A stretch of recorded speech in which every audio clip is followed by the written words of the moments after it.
Good morning, students. Today we are continuing with viruses, and yesterday we studied about viruses, the general characters of viruses, in which we discussed that the size of viruses is smaller than bacteria. Bacteria आकार में viruses जो है वो bacteria से आकार में छोटे होते हैं, और वायरसेस दो मुख्य भाग के बने होते हैं, एक तो प्रोटीन कोट और अंदर न्यूक्लिक एसिड, जिसमें मैंने आपको कहा था कि बताया था कि जो न्यूक्लिक एसिड होता है बैक्टीरिया में और वायरसेस में क्या अंतर है, या जितने भी कोशिकाएं हैं, पादप कोशिकाएं और जंतु कोशिकाएं और वायरसेस में, कि जंतु कोशिकाएं, पादप कोशिकाएं और बैक्टीरिया या बैक्टीरिया को हम कहते हैं जीवाणु के अंदर न्यूक्लिक एसिड, आरएनए, डीएनए दोनों उपस्थित होती है कोशिका में, जबकि वायरसेस में न्यूक्लिक एसिड के नाम पर या तो आरएनए होता है या फिर डीएनए होता है, दोनों कभी भी साथ में उपस्थित नहीं होते हैं। ठीक है ना। तो अब हम देखते हैं कि वायरसेस के अलग अलग शेप्स क्या हो सकते हैं। ठीक है, शेप्स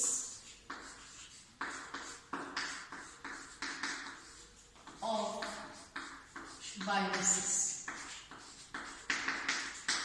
वायरसेस में शेप्स जो हैं वो फर्स्ट हम कह सकते हैं हेलिकल शेप। हेलिकल शेप के वायरसेस कौन से होते हैं? जिनमें कि प्रोटीन कोट के अंदर जो डीएनए या आरएनए है वो हेलिकली अरेंज्ड हो, इस तरह से स्प्रिंग के जैसे। ठीक है, तो ये डीएनए या आरएनए इस तरह से प्रेजेंट होगा, न्यूक्लिक एसिड, और इसके चारों तरफ प्रोटीन कोट भी इसी तरीके से अरेंज होगा कि ये जो कैप्सोमियर्स है ये भी हेलिकली ही अरेंज्ड है ऊपर से।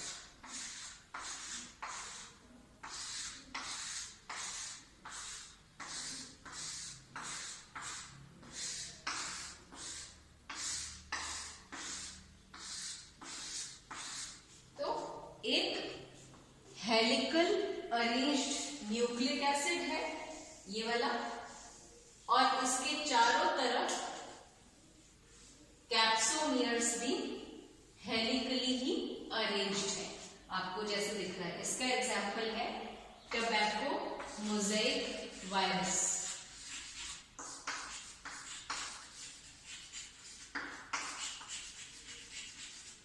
ठीक है, तो ये हेलिकल अरेंजमेंट हो गया। सेकंड है पॉलीहेड्रल।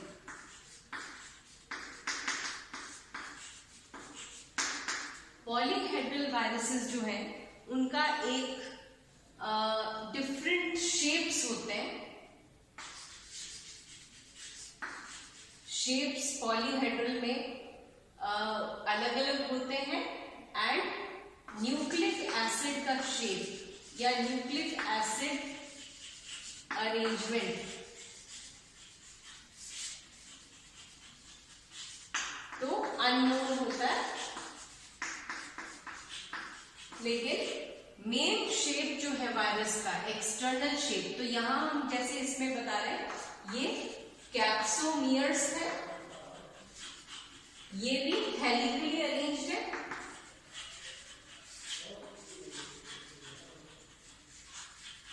और न्यूक्लिक एसिड भी हेलिकली अरेंज्ड है। दोनों चीजें हेलिकली अरेंज्ड है यहाँ पे। पॉलीहेड्रल में न्यूक्लिक एसिड का अरेंजमेंट तो अननोन है, लेकिन कैप्सिड का जो शेप है वो ऑक्टागोनल भी हो सकता है,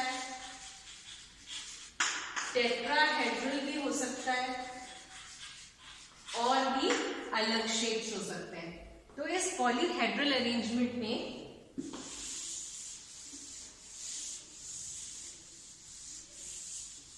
सबसे कॉमन है टेट्राहेड्रल,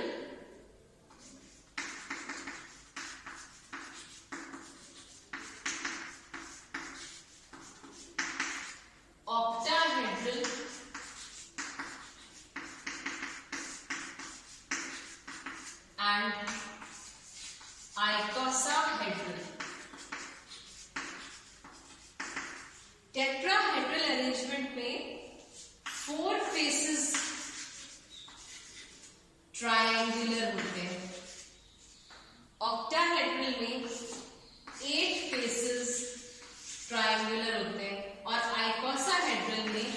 20 फेसेस ट्रायंगुलर होते हैं। जैसा कि मेन आप टेट्राहेड्रल की बात करते हैं तो इस तरह का अरेंजमेंट दिखाई देता है। थ्री डायमेंशनल अरेंजमेंट है टेट्राहेड्रल, जिसमें 4 फेसेस ट्रायंगुलर है। ऑक्टाहेड्रल में 8 फेसेस ट्रायंगुलर है और आइकोसाहेड्रल में 20 फेसेस ट्रायंगुलर होते हैं। तो ये 3 डायमेंशनल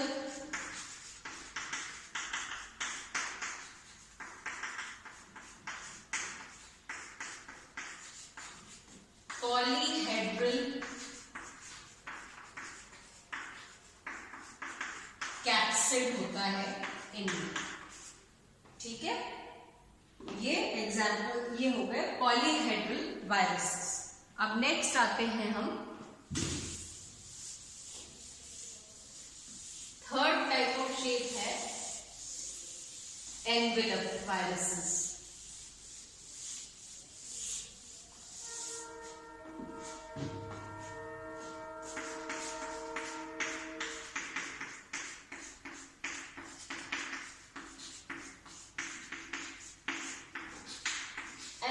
वायरसेस में जैसे कि हमने पढ़ा था कि वायरस एक न्यूक्लियोप्रोटीन होता है, जिसमें बाहर एक प्रोटीन कोट है और अंदर एक न्यूक्लिक एसिड है, आइदर डीएनए और आरएनए।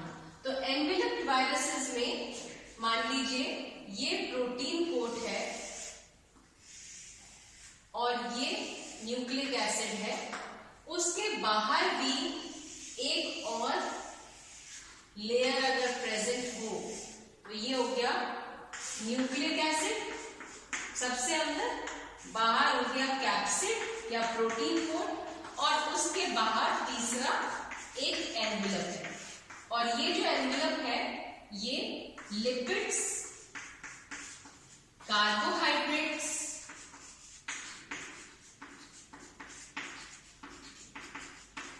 एंड प्रोटीन्स का बना हुआ होता है। ठीक है, एनवेलप जो है आउटर मोस्ट वो लिपिड्स, कार्बोहाइड्रेट्स एंड प्रोटीन्स का बना हुआ है। और इस एनवेलप पे कई बार एक्सटर्नल ऑर्नामेंटेशंस होते हैं और ये ऑर्नामेंटेशंस डिप्रेशन के रूप में हो सकते हैं,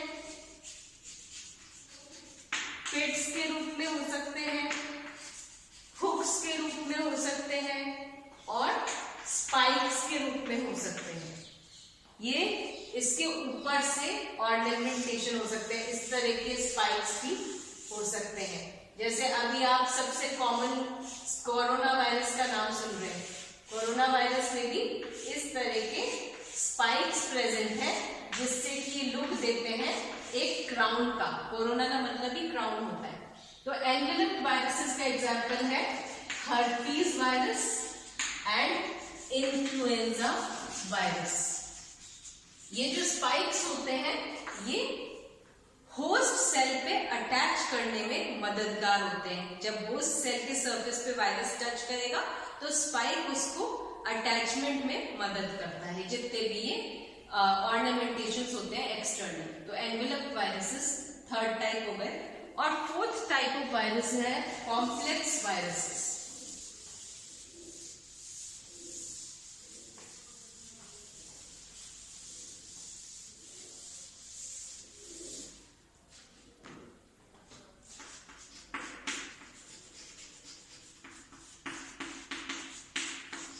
कॉम्प्लेक्स वायरसेस जो है वो उनका स्ट्रक्चर बहुत ही कॉम्प्लेक्स होता है। जैसे मान लीजिए ये एक कॉम्प्लेक्स वायरस का मैं आपको आउटलाइन डायग्राम बता रही हूं।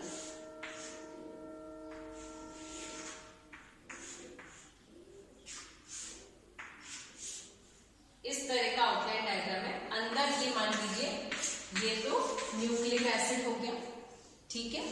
उसके बाद ये कैप्सिड या प्रोटीन कोट है और ये इसका कैप वाला पोर्शन हो गया, ये नेक वाला पोर्शन हो गया, ये कॉलर हो गया और ये टेल हो गया। और टेल में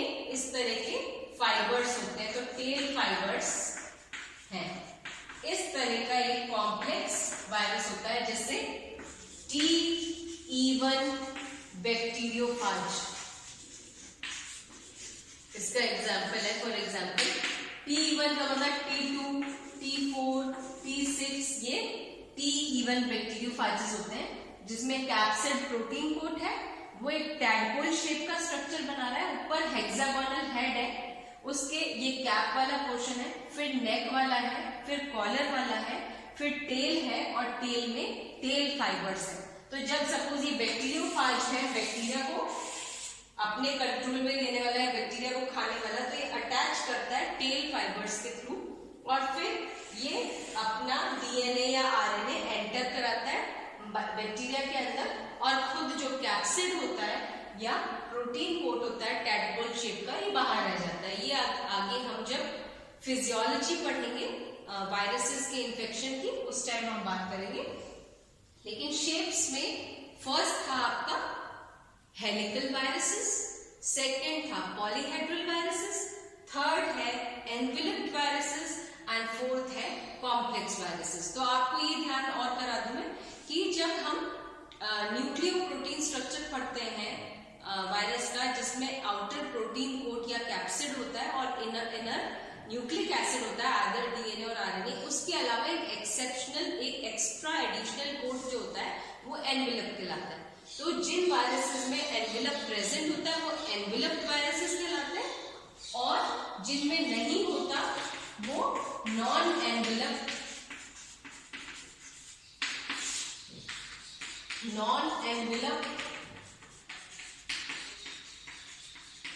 या नेकेड वायरस कहलाते हैं। दो तरह के वायरसेस होते हैं, तो जिनमें एनवेलप नहीं होता वो नॉन एनवेलप या नेकेड वायरसेस कहलाते हैं। तो ये हो गए आपके शेप्स ऑफ वायरसेस। आगे हम और पढ़ेंगे वायरसेस के बारे में नेक्स्ट क्लास में। Thank you.